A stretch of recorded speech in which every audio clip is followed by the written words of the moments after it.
The warm evening air of Hong Kong carried the sound of classical music through the open windows of the Grand Palace Hotel. Inside the elegant ballroom, crystal chandeliers cast a golden glow over what was considered the most exclusive cultural gathering of the year. This wasn't just any party. This was where Hong Kong's most sophisticated minds came together to celebrate art, music, and literature. Bruce Lee adjusted his black suit jacket as he walked through the ornate entrance with his wife Linda by his side. The marble floors reflected the soft lighting, and everywhere they looked, there were people dressed in their finest clothes, holding wine glasses and speaking in hushed, refined tones. Linda squeezed Bruce's arm gently. Sensing his slight discomfort in this formal setting, Bruce was used to movie sets, training halls, and the energy of martial arts studios. This world of silk gowns, expensive jewelry, and intellectual conversations about abstract art was completely different. He could hear snippets of conversations as they walked past small groups of guests. People were discussing the latest art exhibitions in Paris, debating the merits of different musical compositions, and sharing stories about their travels to famous museums around the world. The guest list read like a who's who of Hong Kong's cultural elite. There were successful painters whose works hung in galleries across Asia, writers whose novels had been translated into multiple languages, and musicians who had performed on stages from London to New York. University professors mingled with art collectors, while theater directors chatted with opera singers. Everyone seemed to belong to this sophisticated circle except Bruce, who was still making his mark in the entertainment world. As they made their way deeper into the party, Bruce noticed how people's eyes followed him. Some recognized him from his growing film career, while others seemed curious about this young man who didn't quite fit the typical mold of their usual gatherings. His reputation as a martial artist was spreading, and his philosophy about fighting and life had begun to attract attention. Beyond just action movie fans, Linda looked stunning in her elegant dress, and she moved through the crowd with natural grace. She had grown up in a middle-class American family and understood how to navigate these social situations better than Bruce. She would occasionally lean over to whisper explanations about certain guests or cultural references that came up in conversations. The ballroom itself was breathtaking. Tall windows offered views of Hong Kong's glittering harbor, while classical paintings adorned the walls between marble columns. A magnificent grand piano sat in the center of the room like a black jewel, surrounded by comfortable seating areas where guests could gather for intimate conversations. Fresh flowers filled crystal vases on every table, and the soft lighting created an atmosphere that felt both luxurious and intimate. Bruce watched as guests moved gracefully from one conversation to another, their discussions flowing seamlessly between topics like classical music theory, modern art movements, and philosophical ideas. He found himself both fascinated and slightly intimidated by their casual references to famous artists, composers, and writers that they seemed to know personally or had studied extensively. The evening's host, a wealthy art patron, had specifically invited Bruce because of his growing influence in Hong Kong's entertainment scene. While Bruce was grateful for the invitation, he couldn't shake the feeling that some guests viewed him as an outsider looking in. His world of physical training, movie stunts, and martial arts philosophy seemed far removed from their discussions about symphony performances and gallery openings. As they accepted glasses of wine from a passing waiter, Bruce observed the social dynamics around him. There were clear circles of influence and respect, with certain individuals commanding more attention than others.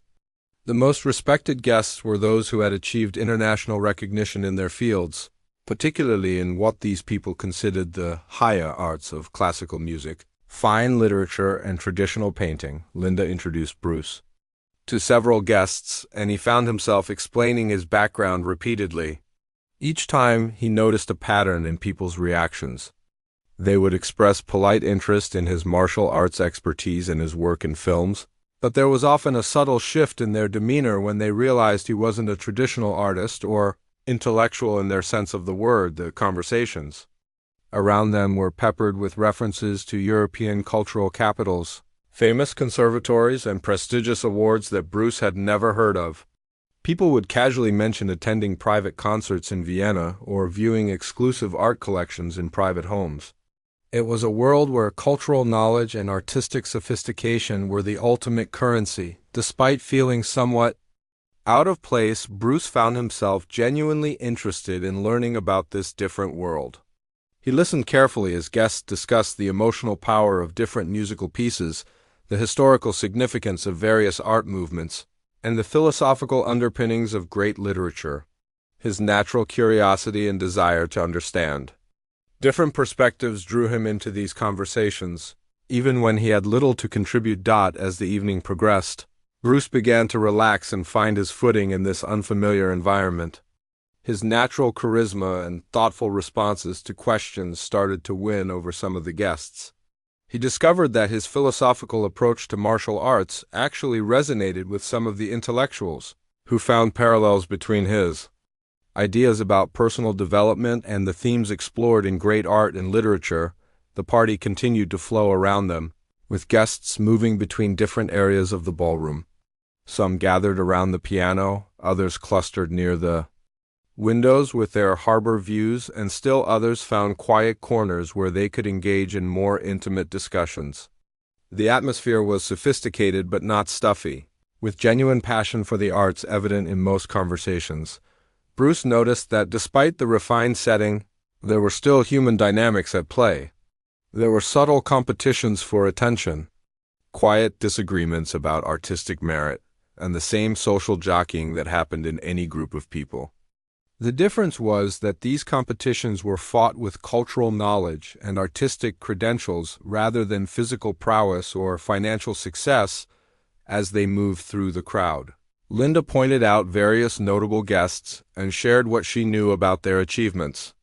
There was a celebrated violinist who had just returned from a European tour, a novelist whose latest book was being adapted for film, and a painter whose abstract works were causing controversy in local art circles. Each person carried themselves with the confidence that came from being recognized as an expert in their field. The evening was still young, and Bruce could sense that something significant was about to happen.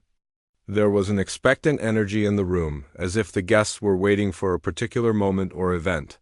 He had no idea that this sophisticated gathering would soon become the setting for one of the most memorable encounters of his life, one that would challenge assumptions about talent, respect, and the true meaning of artistic expression. The stage was set for an evening that would prove that wisdom and skill could emerge from the most unexpected places, and that judging others by appearances or backgrounds could lead to profound surprises.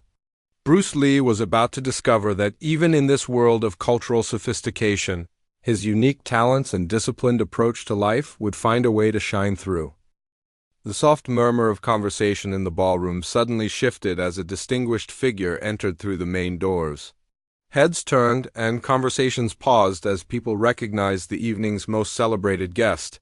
Maestro Chun Wei-ming had arrived, and his presence immediately commanded the attention of everyone in the room. Chun was a man in his early 50s, with silver-streaked hair perfectly styled and wearing an immaculate tuxedo that spoke of European tailoring. His posture was remarkably straight, and he carried himself with the confidence of someone who had spent decades performing on the world's most prestigious stages. Everything about him radiated sophistication and cultural authority, from his polished leather shoes to the way he held his hands as if they were precious instruments. As Chun made his way through the crowd, people gravitated toward him like moths to a flame. Bruce watched from across the room as guests approached the maestro with obvious reverence. They waited patiently for their turn to speak with him, and when they did, their voices carried a tone of deep respect that Bruce hadn't heard directed toward anyone else all evening. The pianist's reputation preceded him wherever he went. Chang had started playing piano at the age of 4 in Shanghai, showing such extraordinary talent that his family had sacrificed everything to give him proper training. By 15, he was performing with major orchestras across China. When political changes made life difficult for artists, his family had moved to Hong Kong, where Shun's career truly flourished. From Hong Kong, Shun had conquered the international classical music world. He had performed in Carnegie Hall not once but 17 times. The London Symphony Orchestra had him as a featured soloist for 3 consecutive seasons. In Vienna, the city that many considered the heart of classical music, Chen was treated like royalty. Concert halls in Paris, Berlin, and Rome had all witnessed his masterful performances, but Chen's achievements went beyond just playing beautiful music. He had recorded albums that won international awards and were studied in music schools around the world. Music critics in the most prestigious publications wrote glowing reviews of his technical precision and emotional depth. University professors used his recordings as examples of perfect technique when teaching the next generation of pianists. What made Chen even more impressive to the cultural elite was his deep knowledge of music history and theory. He could discuss the philosophical differences between Beethoven and Mozart with the same ease that he could explain the technical challenges of a Chopin nocturne. His interviews in classical music magazines were quoted by other musicians and scholars. He was not just a performer, but a true intellectual of his craft. As Chen moved through the party, Bruce noticed how the maestro's conversations were different from the typical small talk happening elsewhere in the room. When Chen spoke about music, people listened with intense focus. He would gesture gracefully with his hands, illustrating musical concepts as he talked. His voice carried the authority of someone who had spent decades mastering his art and studying its deepest secrets. The respect Chen commanded was evident in every interaction. When he mentioned a recent performance in Tokyo, guests hung on every word of his description. When he shared an anecdote about meeting a famous composer in Austria, people smiled and nodded as if they were receiving pearls of wisdom.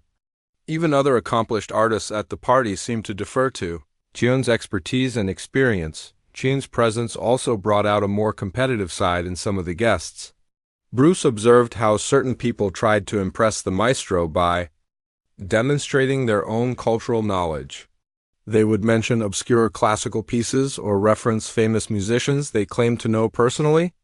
Chen listened politely to these attempts, but Bruce could see that the pianist was skilled at distinguishing between genuine understanding and mere name-dropping. The maestro had opinions about the current state of music and culture, and he wasn't shy about sharing them.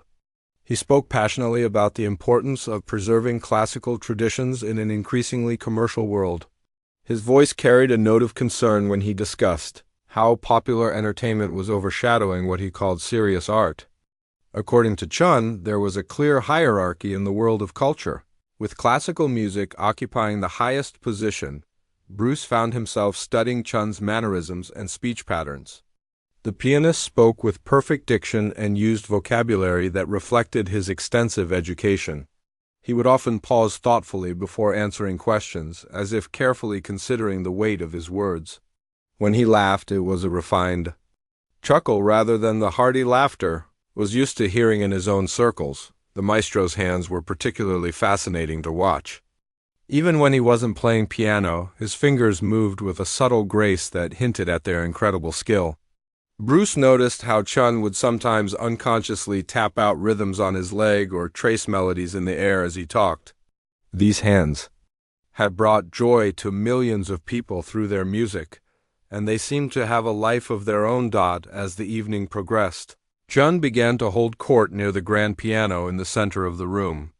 A circle of admirers formed around him, creating an intimate audience for his stories and insights. He talked about the emotional journey of preparing for a major performance, the intense concentration required to play complex pieces flawlessly, and the spiritual connection he felt with the great composers when he played their music. The conversation around Chen inevitably turned to the difference between what he called true art and popular entertainment. He spoke with obvious passion about how classical music required years of dedicated study to truly appreciate. According to the maestro, popular culture might provide momentary pleasure, but it lacked the depth and sophistication that came from centuries of musical evolution and refinement. Bruce listened to these discussions with growing interest. He found himself both impressed by Chen's obvious expertise and slightly uncomfortable with the pianist's dismissive attitude toward other forms of expression. The martial artist in Bruce appreciated the dedication and discipline that Chen described, but he wondered if the maestro's view of cultural value was perhaps too narrow. The other guests seemed completely captivated by Shun's presence. They asked him about his upcoming concerts, his opinions on young pianists, and his thoughts on different musical interpretations. Each answer revealed more of Chun's vast knowledge and strong opinions about his art form. He was clearly someone who had thought deeply about music and culture throughout his life. As Bruce continued to observe the maestro, he began to sense that this accomplished musician might play a significant role in the evening's events.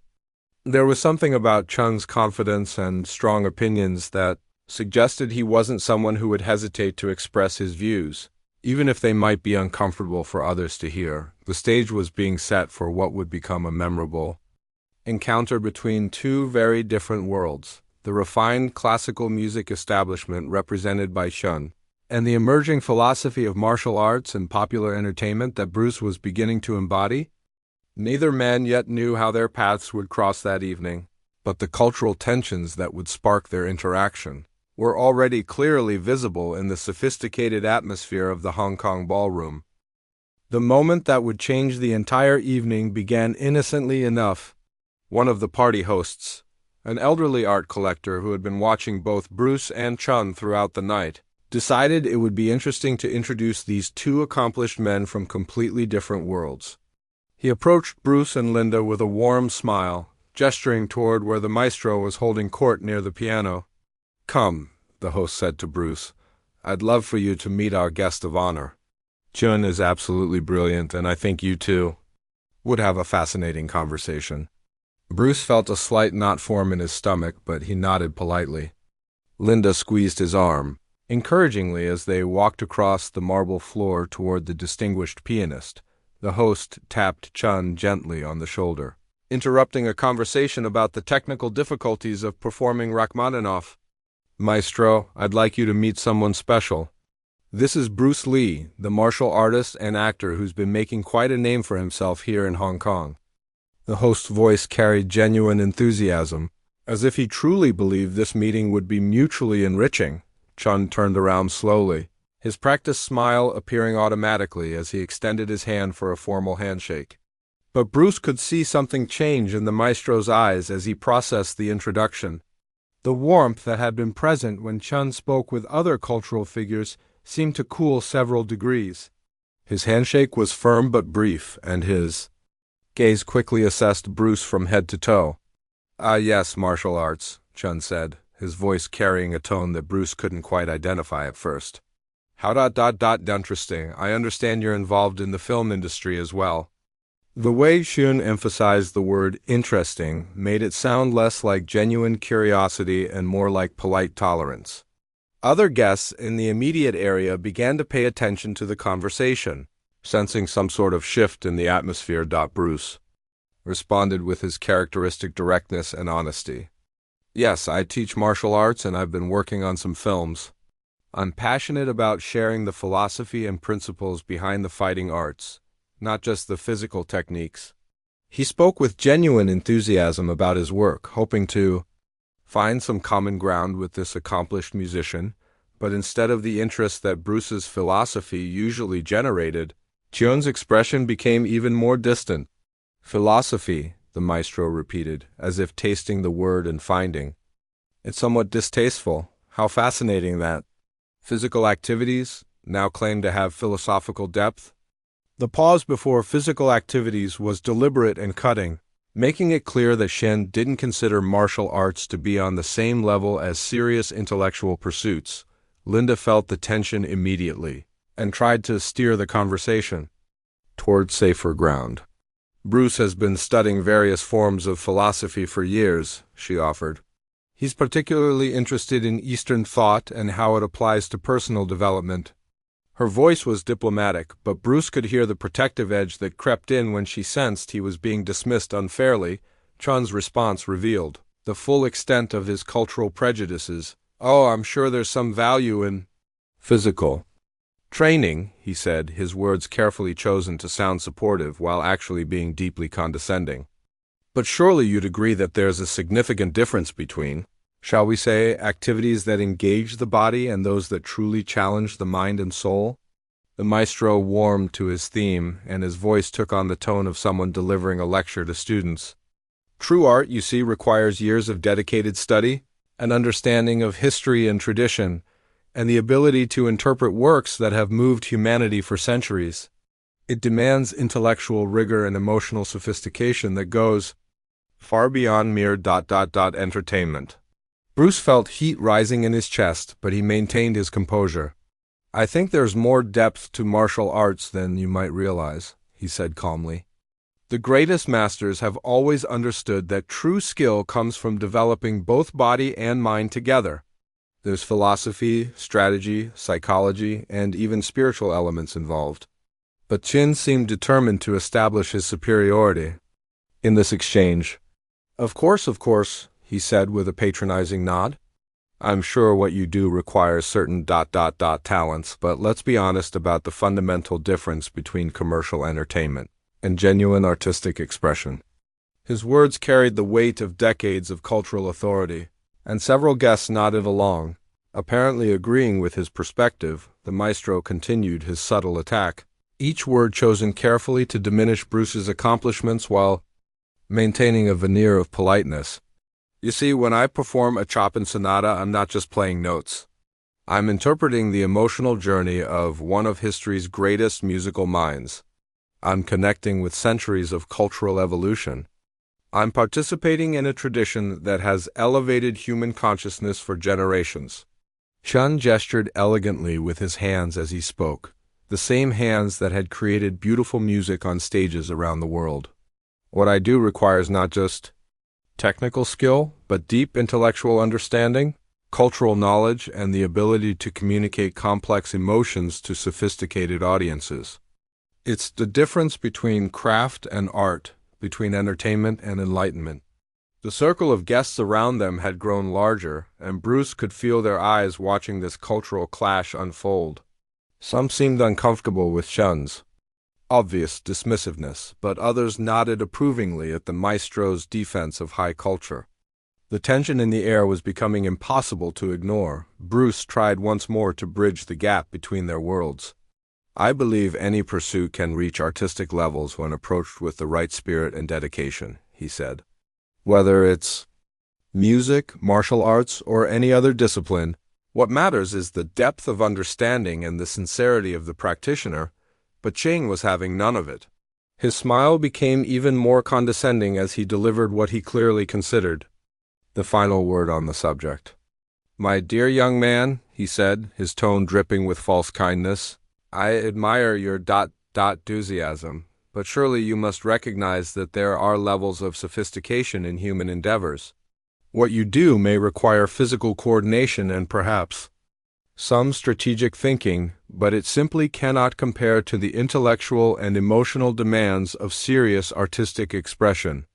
The maestro paused dramatically, allowing his words to sink in before delivering his most cutting observation. "Fighting, even when dressed up with philosophy, remains essentially a primitive activity. Art, true art, is what separates us from our baser instincts and elevates us to our highest potential as human beings." Linda's hand tightened on Bruce's arm, and he could feel her anger on his behalf. Several guests shifted uncomfortably, realizing that what had started as a polite introduction had become something much more uncomfortable. The sophisticated atmosphere of the party seemed to freeze around this moment of cultural confrontation. Bruce stood perfectly still, his martial arts training helping him maintain control over his emotions even as Chin's words stung. He could feel the weight of judgment from the assembled cultural elite, many of whom seemed to agree with the maestro's assessment. The evening that had started with such promise was turning into something entirely different, and Bruce realized that his place in this refined world was being questioned in the most public way possible. The stage was now set for what would become one of the most memorable confrontations in Hong Kong's cultural history, though none of the witnesses yet knew how dramatically the evening was about to change. The conversation took an even more uncomfortable turn when one of the guests, trying to lighten the mood, mentioned something that would prove to be a crucial mistake. A middle-aged woman who had been listening to the exchange between Bruce and Tian suddenly brightened with what she thought was helpful information. "Oh, how wonderful!" she exclaimed, looking between the two men. "Bruce, I heard from someone that you've been taking piano lessons. What a delightful coincidence that you're meeting our maestro tonight." Her voice carried genuine enthusiasm. Completely unaware that she had just handed Chun the perfect weapon for his next attack, Bruce felt his stomach drop. He had indeed been studying piano privately for several months, driven by his lifelong curiosity about different forms of expression and discipline. It was something he did for personal enjoyment and growth, not something he had planned to discuss at this sophisticated gathering. The piano lessons were part of his philosophy that a complete person should explore many different arts and disciplines. Chun's eyebrows shot up in what appeared to be delighted surprise, but Bruce could immediately see the calculating look that flashed across the maestro's face. This was exactly the opening Chun had been waiting for. The pianist's smile widened, but it was the kind of smile a cat might wear when cornering a mouse. "How absolutely fascinating," Chun said, his voice dripping with false excitement. "A martial artist who plays piano. This is truly remarkable." He turned to address the growing circle of guests around them, his voice carrying to ensure everyone could hear what was about to unfold. "Ladies and gentlemen, we have discovered a true Renaissance man in our midst." The way Chun emphasized Renaissance man made it clear he was being sarcastic, though he delivered the words with enough theatrical flair that some guests weren't sure whether he was being genuine or mocking. Bruce felt the trap closing around him but couldn't see a way out without appearing rude or cowardly in front of all these distinguished people. Chun continued his performance, gesturing grandly toward Bruce as if he were presenting him to the crowd. "Here we have someone who has mastered the art of physical combat, and now he's exploring the sublime world of music. How wonderfully ambitious." Each pause and emphasis was carefully calculated to sound complimentary while actually being deeply insulting. One of the guests, an art dealer who had been enjoying his wine, called out encouragingly, "Bruce, you simply must play something for us. How exciting to have two musicians at the party." This innocent suggestion sent a ripple of agreement through the crowd, with several people nodding and smiling at what they thought was a delightful idea.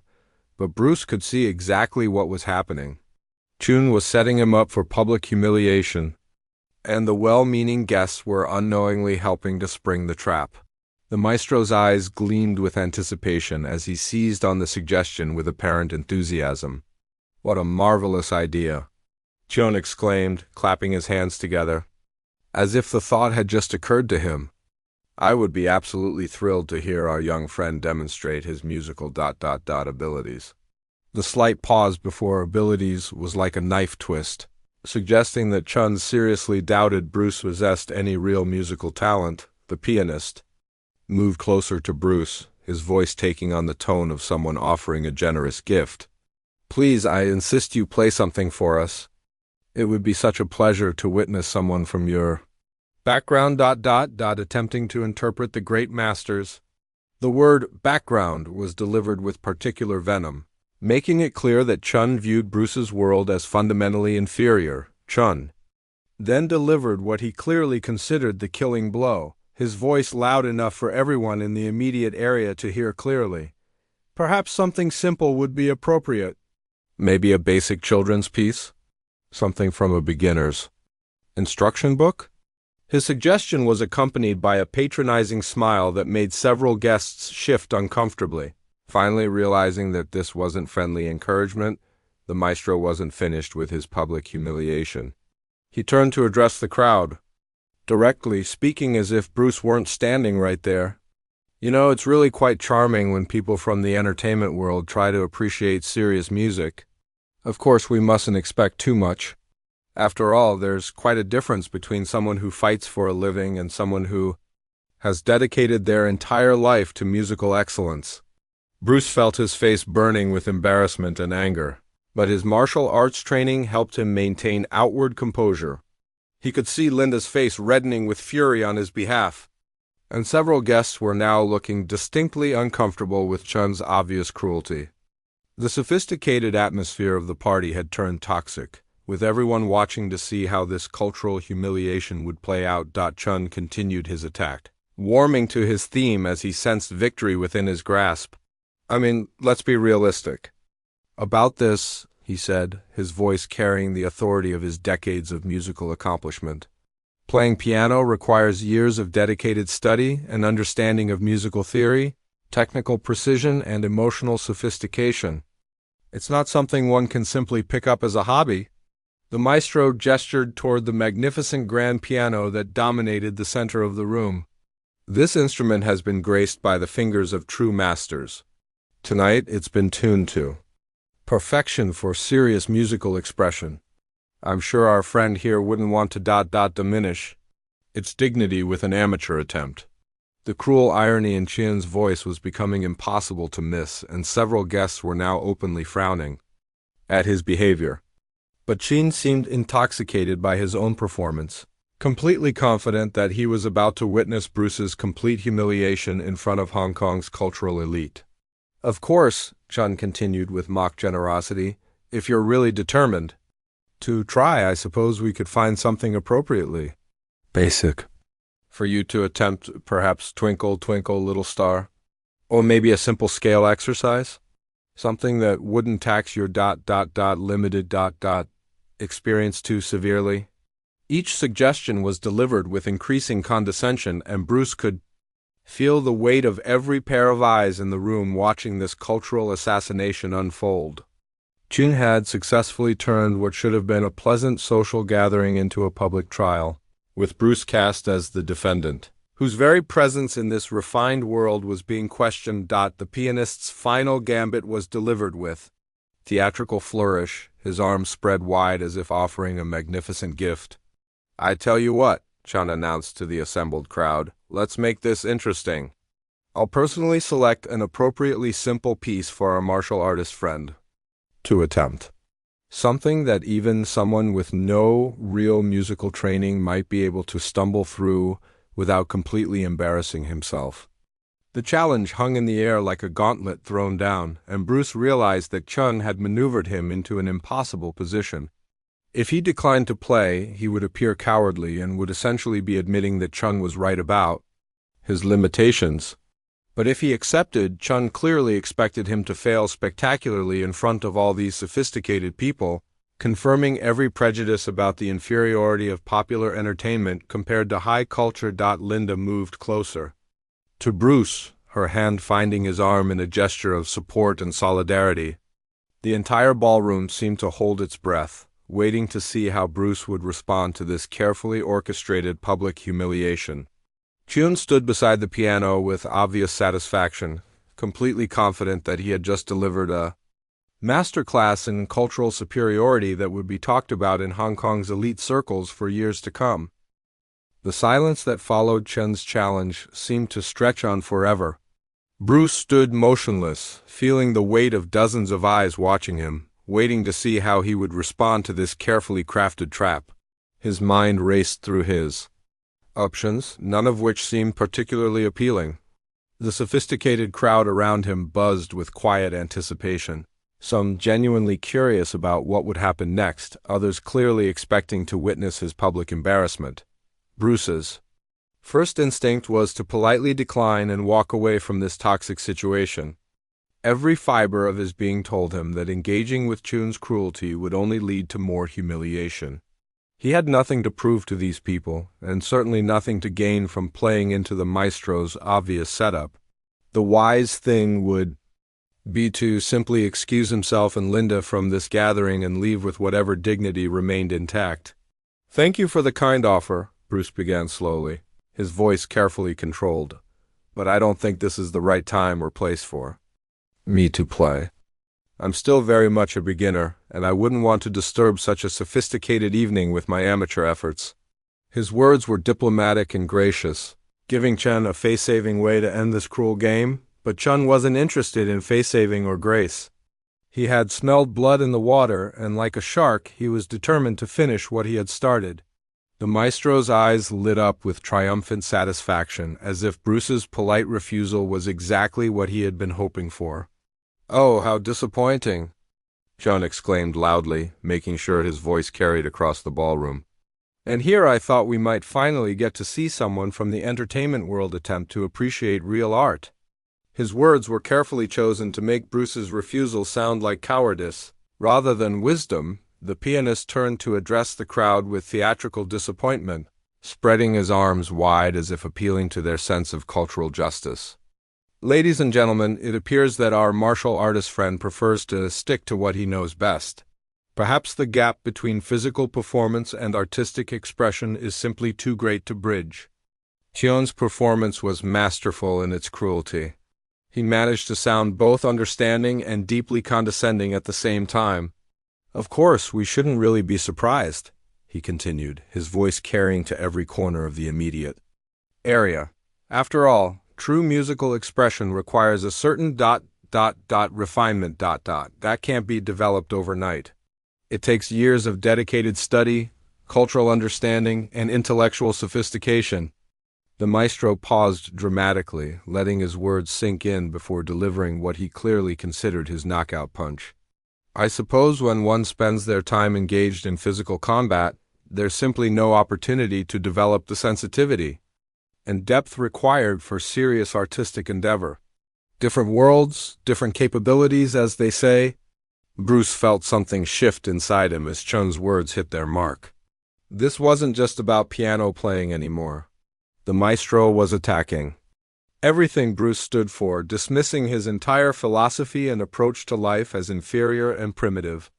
Chun was essentially arguing that physical disciplines like martial arts were incompatible with intellectual and artistic development. Linda sensed the change in Bruce immediately.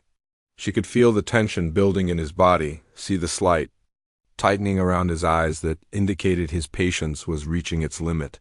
She squeezed his arm gently, trying to remind him that Chun's opinions didn't matter, that they could simply leave and forget about this unpleasant encounter. But other guests were now joining in, some out of genuine curiosity, others seemingly enjoying the spectacle that Shen had created. An elderly woman who collected classical records spoke up with what she thought was encouraging support. "Oh, please, Bruce, don't be modest," she said with a sweet smile that made her words even more painful. "I'm sure whatever you've learned would be perfectly charming for an amateur. We're not expecting a professional performance, after all. Just a little demonstration of your hobby." Her words, though kindly meant, hit Bruce like a slap. The casual dismissal of months of dedicated practice as merely a hobby stung more than Chun's obvious malice. These people had already decided that anything he might play would be quaint at best, embarrassing at worst. They weren't inviting him to share his music. They were asking him to provide entertainment through his own humiliation. Another guest, a theater director who had been drinking steadily throughout the evening, chimed in with alcohol-fueled enthusiasm. "Come on, Bruce, don't leave us hanging. It's all in good fun. Besides, it might be interesting to see how someone from your background interprets classical music. Could be quite. Do you see a TIONAL for all of us?" The word educational carried the same condescending tone that had infected the entire conversation. These people weren't interested in hearing Bruce play music. They wanted to study him like some sort of cultural curiosity, a specimen that would confirm their preconceptions about the intellectual limitations of people from entertainment backgrounds. Chun seized on the growing pressure from the crowd, his voice taking on an almost paternal tone of gentle encouragement. "You see, everyone here is genuinely curious about your musical journey. We're all friends here, all lovers of the arts in our own ways. Surely you wouldn't deny us this small pleasure? After all, how often do we get to witness someone taking their first steps into our world?" The phrase "our world" was delivered with particular emphasis, making it clear that Chun viewed classical music as exclusive territory that Bruce was attempting to invade. The maestro was positioning himself as the generous host, graciously allowing an outsider a chance to prove himself worthy of admission to the cultural elite. Bruce looked around the circle of faces surrounding him. Some showed genuine curiosity. Others barely concealed amusement at his predicament, and a few displayed the uncomfortable expressions of people who recognized that something cruel was happening. but felt powerless to stop it. The entire situation had become a test of his musical ability, but of his courage and character. Linda leaned close to his ear, her voice barely a whisper. "We can just leave, Bruce. You don't owe these people anything. Let's go home." Her words were filled with love and support, offering him an escape route from this increasingly toxic situation. But as Bruce stood there, feeling the weight of expectation and judgment pressing down on him, something else began to emerge. Beneath the embarrassment and anger, he felt the same quiet determination that had driven him to master martial arts against all odds. The same spirit that had pushed him to develop his own fighting philosophy despite criticism from traditional masters. Chun, sensing victory within his grasp, decided to make one final push. "I tell you what," the maestro said with exaggerated generosity, "to make this easier for you, I'll even suggest a specific piece. Something appropriately simple, but still recognizable enough that we can all appreciate your effort. How about Mary Had a Little Lamb? Surely even someone with limited musical training could manage that." The suggestion drew a few uncomfortable chuckles from the crowd, and Bruce realized that Chun had successfully turned him into the evening's entertainment. Whether he played or walked away, he would be the subject of gossip and condescending amusement for weeks to come in Hong Kong's cultural circles. The moment stretched on, with everyone waiting to see what Bruce would do. The sophisticated ballroom had become an arena, with Chun as the dominant predator and Bruce as the cornered prey. But what none of them realized was that Bruce Lee had never been very good at staying cornered, and his response was about to shock everyone in the room. The moment of decision had arrived. Bruce stood perfectly still for what felt like an eternity, his breathing deep and controlled as he made peace with what he was about to do. The same inner calm that served him so well in martial arts training settled over him like a familiar cloak. When he finally spoke, his voice was quiet but carried clearly across the expectant crowd. "You know what?" Bruce said, looking directly into Chun's confident eyes. "I think I will play something for everyone." The simple statement sent a ripple of surprise through the gathered guests. Chun's eyebrows raised slightly, clearly not expecting Bruce to actually accept the challenge after such obvious reluctance moments before. Linda's grip tightened on his arm, and he could feel her concern radiating through that touch. She knew Bruce well enough to recognize the shift in his demeanor. This wasn't the resigned acceptance of someone walking toward inevitable humiliation. This was something else entirely, something that reminded her of the focused intensity he showed before a particularly challenging martial arts demonstration. Bruce gently placed his hand over Linda's, giving her a reassuring squeeze. "It's okay," he whispered to her, his voice carrying a confidence that seemed to come from nowhere. "Trust me." There was something in his tone that made her release her protective grip, though her eyes remained filled with worry about what was about to unfold. The crowd began to buzz with excitement as Bruce started walking toward the magnificent grand piano in the center of the room. Chun followed behind him with obvious satisfaction, clearly anticipating the entertainment that was about to begin. Several guests moved to get better viewing positions, arranging themselves in a loose semicircle around the piano bench. "How wonderful!" Chun exclaimed to the assembled audience, his voice carrying theatrical delight. "Ladies and gentlemen, we're about to witness a truly unique performance. I do hope everyone will be appropriately encouraging regardless of the outcome." His words were carefully chosen to sound supportive while actually preparing the crowd to witness an amateur's embarrassing failure. As Bruce approached the piano, he took a moment to really look at the instrument. It was a beautiful Steinway grand piano, its black lacquer surface reflecting the crystal chandelier lights like a mirror. The keys were pristine white and black, arranged in perfect order, waiting for someone skilled enough to bring them to life. This was indeed an instrument worthy of the world's greatest musicians. Bruce pulled out the piano bench and adjusted its height slightly, taking his time to get comfortable.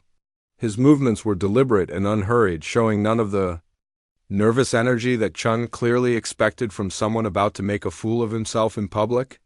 The martial artist's calm preparation actually began to create a different kind of tension in the room. Chun positioned himself where he could clearly see Bruce's hands on the keyboard, ready to offer helpful commentary when the inevitable mistakes began. "Take your time," the maestro said with false kindness.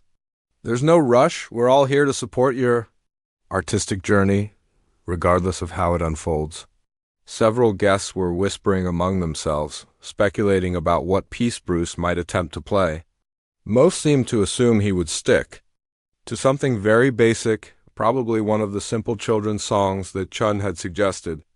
A few were quietly betting on how quickly Bruce would give up and walk away from the piano in embarrassment. Bruce placed his hands gently on the keyboard, his fingers finding their positions with careful precision.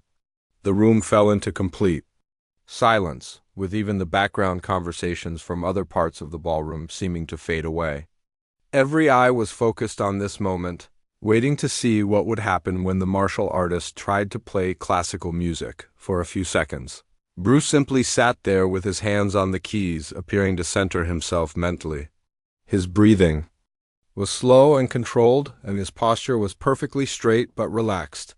Those who knew him well would have recognized this as the same mental preparation he used before attempting a particularly difficult martial arts technique. Chun waited with barely concealed impatience for Bruce to begin what the maestro assumed would be a clumsy attempt at a simple melody. The pianist had already prepared several encouraging but condescending comments for when Bruce inevitably struggled with basic technique or made obvious mistakes. Then, without any warning or announcement, Bruce's fingers began to move across the keys. The first notes that emerged from the piano were not the simple, halting sounds of a beginner struggling with "Mary Had a Little Lamb" or "Twinkle, Twinkle, Little Star." Instead, the opening measures of Chopin's famous Minute Waltz filled the ballroom with crisp, precise clarity that made several guests gasp. Audibly, Chun's confident smile froze on his face as he realized what he was hearing. This wasn't the amateur fumbling he had expected. These were the complex, demanding passages of one of classical music's most challenging short pieces, being played with technical skill that was impossible to fake or stumble through by accident. Bruce's fingers danced across the keyboard with fluid grace, navigating the rapid scales and intricate passages that had challenged piano students for generations. The familiar melody began to soar through the room. But it wasn't just technically correct, it was being played with genuine musical understanding and emotional sensitivity. The guests who had been prepared to offer polite encouragement for an amateur's effort found themselves genuinely listening to beautiful music instead. The condescending smiles faded from their faces as they realized they were witnessing something completely unexpected. This wasn't a martial artist awkwardly attempting to play piano.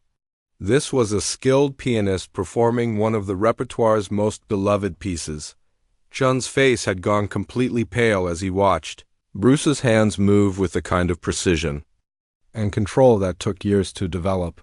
The maestro's eyes darted between Bruce's fingers and his face, looking for some sign that this was an elaborate trick or that the performance would soon deteriorate into the amateur fumbling he had confidently predicted. But Bruce continued to play with increasing confidence and musical expression. The challenging middle section of the waltz, with its rapid octave passages and complex harmonies, flowed from his fingers as naturally as breathing. His interpretation showed not just technical mastery, but the kind of musical maturity that commies from genuine study and practice. Linda watched with growing amazement and pride as her husband transformed the entire atmosphere of the room through his playing.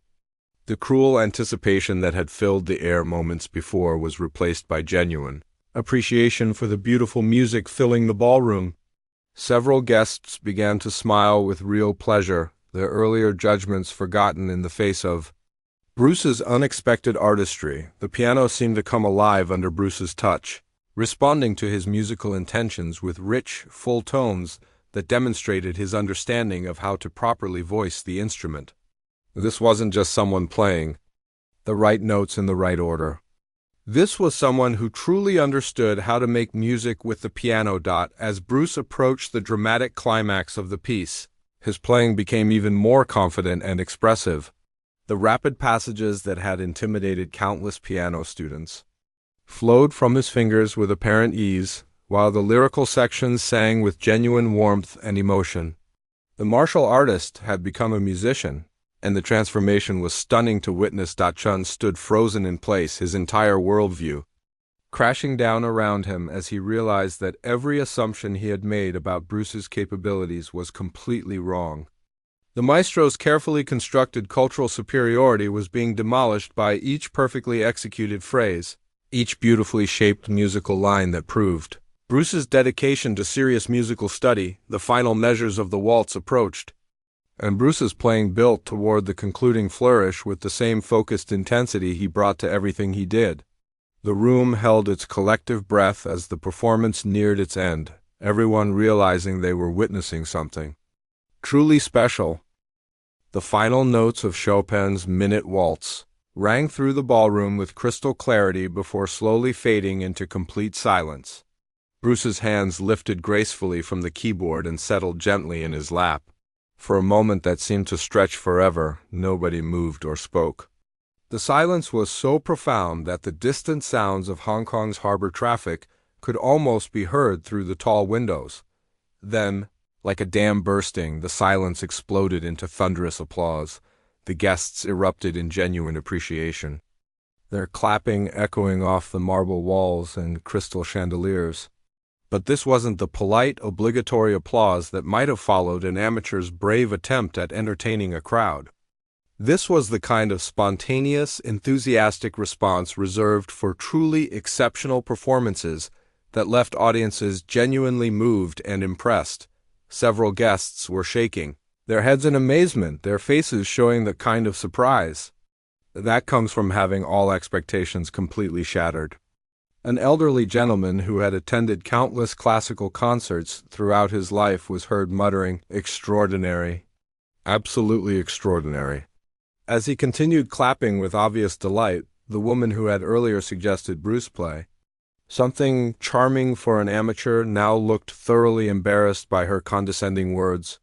Her face had turned red as she realized how completely wrong her assumptions had been. She applauded with particular enthusiasm, as if trying to make up for her earlier dismissiveness through the vigor of her response. Linda's eyes were shining with pride and relief as she watched the crowd's reaction to her husband's performance. She had known about his piano studies, of course, but even she hadn't fully realized how skilled he had become. The months of dedicated practice in their home, the careful attention to technique and musical expression, had clearly paid off in ways that surprised even her, but it was Chen's reaction that captured everyone's attention.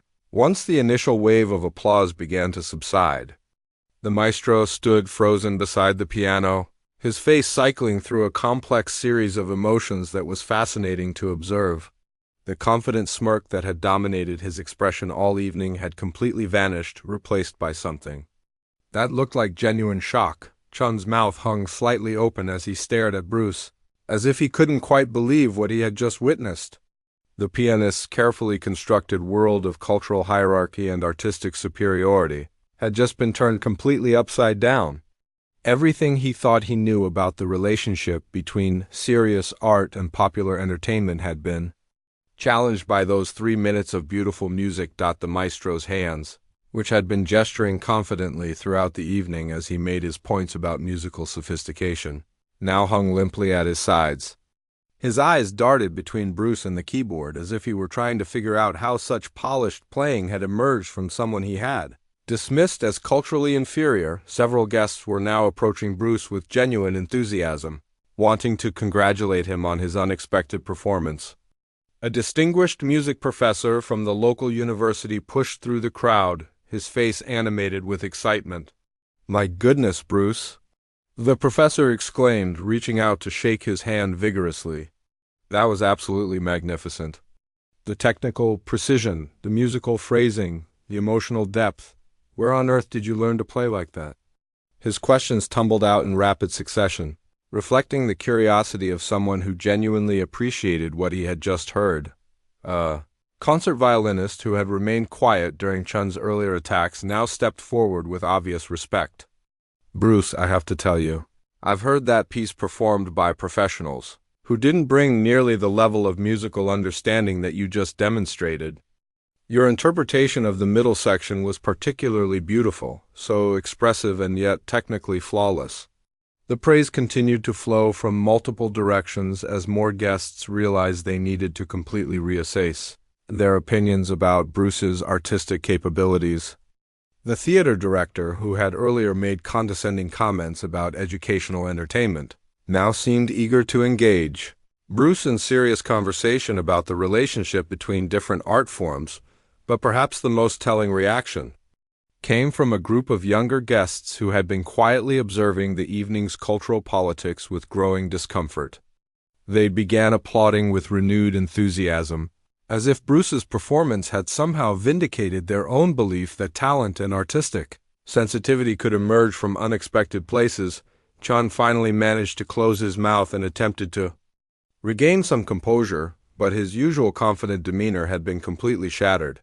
The maestro cleared his throat several times, apparently struggling to find words that might somehow restore his cultural authority in the face of such an obvious misjudgment. That was ... Chun began, his voice sounding strange and uncertain after hours of confident pronouncements. That was quite ... expected.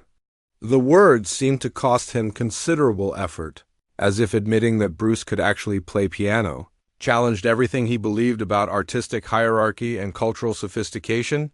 Bruce stood up from the piano bench with the same calm dignity he had maintained throughout the entire evening. His face showed no trace of smugness or triumph, despite having just delivered what was essentially a perfect response to Chun's cultural attack. Instead, he looked around at the assembled guests with genuine warmth and appreciation. "Thank you all for listening," Bruce said simply, his voice carrying across the room with quiet authority. "Music has been one of my greatest teachers, just like martial arts. They both require discipline, patience, and respect for the masters who came before us." His words were thoughtful and humble, showing none of the arrogance that might have been expected from someone who had just proved his critics so dramatically wrong. The contrast between Bruce's gracious response and Chun's earlier condescension was not lost on the assembled guests. Several people nodded approvingly at Bruce's humble words, recognizing the wisdom and maturity in his approach to both the performance and its aftermath. Linda moved to Bruce's side, her hand finding his arm in a gesture of support and shared pride. The smile on her face reflected not just happiness about his musical success, but admiration for the grace with which he had handled such a difficult social situation. She had watched him face physical challenges in martial arts, but this had been a different kind of test entirely. An art collector who had witnessed the entire evening's drama approached Chen with obvious concern. "Maestro," she said quietly, "perhaps this would be a good time to acknowledge that we may have misjudged our young friend here. It takes considerable character to admit when we've been wrong about someone." Her words, though gently delivered, carried the weight of social pressure from someone whose opinion mattered in these cultural circles.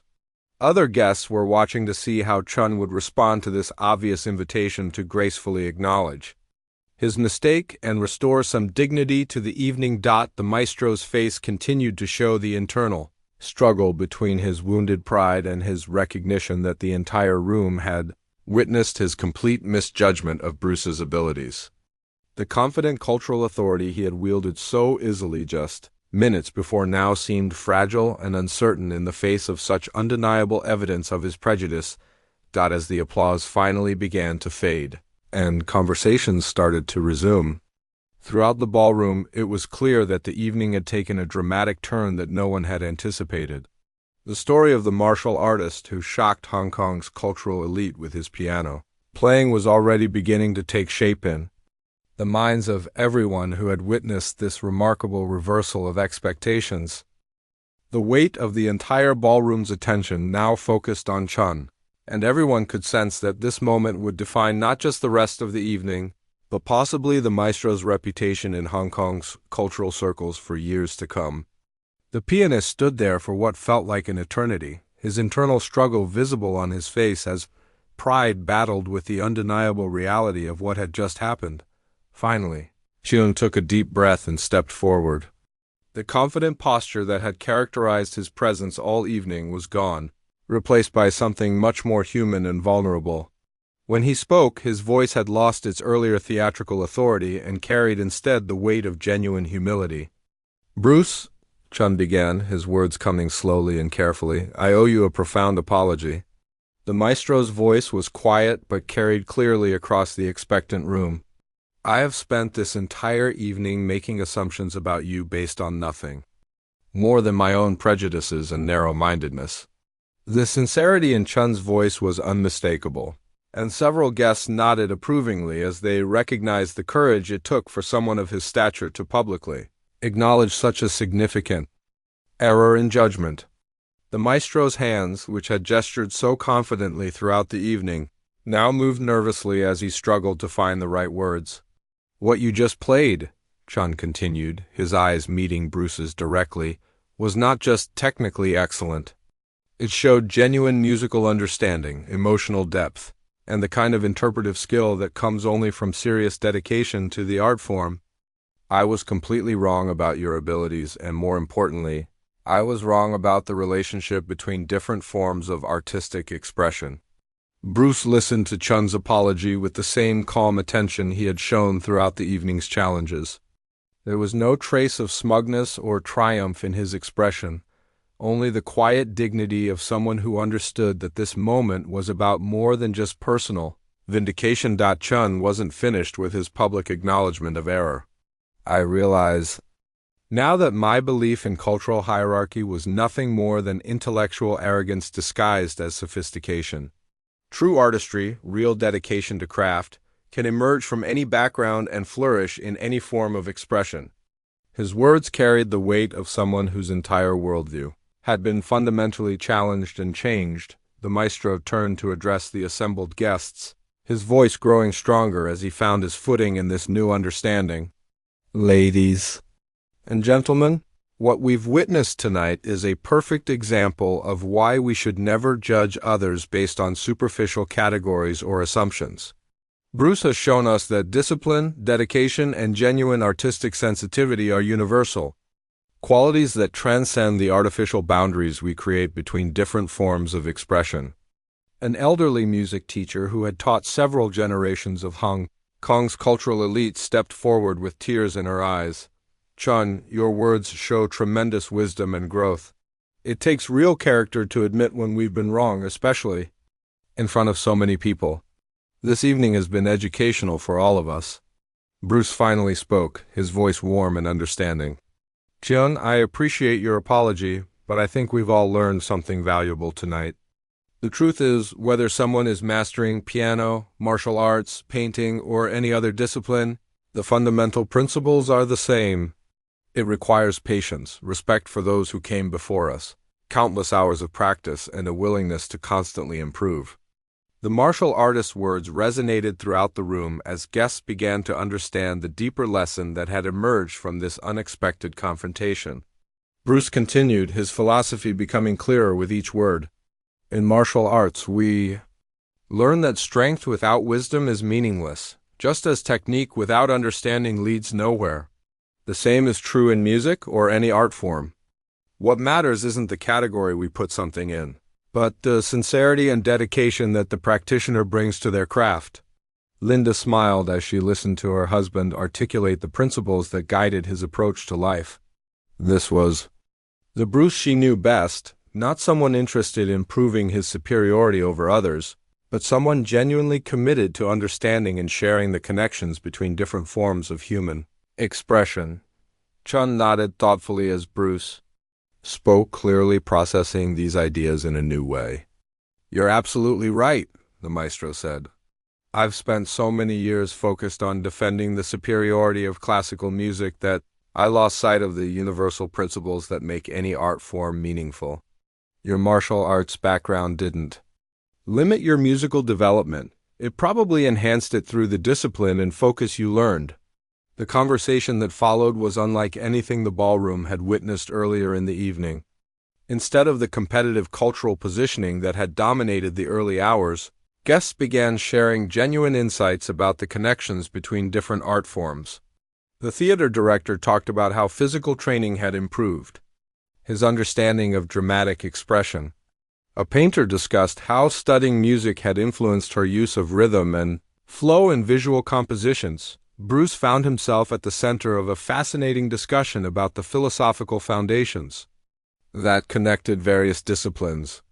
His earlier humiliation had transformed into an opportunity for genuine cultural exchange, with people eager to understand his perspective on the relationship between physical and mental training. "You know," said a respected literature professor, "what Bruce demonstrated tonight challenges all of us to examine our own assumptions about talent and dedication. How many times have we dismissed someone's potential based on superficial judgments about their background or interests?" The question sparked a broader conversation about cultural elitism and the artificial barriers that people create between different forms of human achievement. Several guests shared their own stories of being underestimated or of underestimating others based on incomplete information or prejudicial assumptions. As the evening progressed, the atmosphere in the ballroom completely transformed. The earlier tension and competitiveness gave way to genuine curiosity and mutual respect. Bruce found himself engaged in deep conversations with people who had initially viewed him as an outsider, while Chen was now asking thoughtful questions about martial arts philosophy and its applications to musical expression. The story of what happened that night spread quickly through Hong Kong's cultural community. Within days, it became a legendary tale that was told and retold in art galleries, concert halls, and cultural salons throughout the city.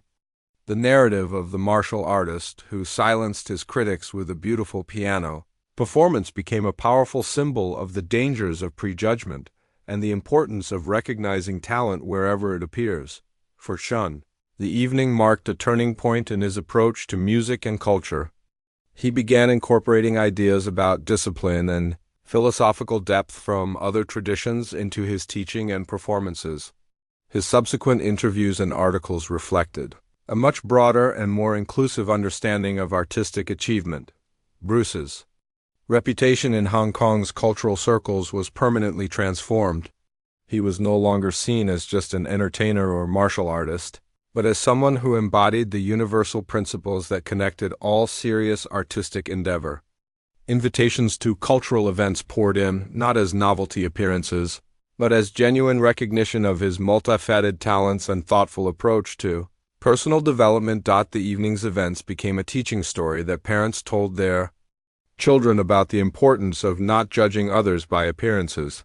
Teachers used it as an example of how prejudice can blind us to the remarkable capabilities that exist in unexpected places. Most importantly, it served as a reminder that true wisdom lies in approaching others with openness and humility rather than assumptions and superiority. Years later, whenever people in Hong Kong's cultural community discuss the dangers of intellectual arrogance or the importance of recognizing talent in all its forms, they would inevitably reference the night when Bruce Lee proved that mastery knows no boundaries and that the human spirit, properly cultivated, can excel in any field it chooses to pursue with genuine dedication and respect.